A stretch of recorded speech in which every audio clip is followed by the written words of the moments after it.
คือน้องแต่งเห็นโพดอยู่เฟซว่าโสดเบิ่งสิไปทักลงเบิ่ง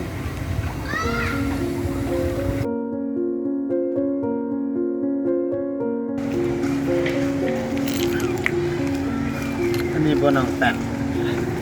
แม่นแล้ว เห็นโพดว่าโสดให้ทางมาทักเลยมันค่อยทักไปคือผู้ตอบ นะจะคือเป็นยุจีอยากเอาเสียดำกระดับเสียเขาจ้ะ ต่อไปจะสิโกรธไปเตือสิเสียความรู้สึก แต่นี่สัก เจ้าเลย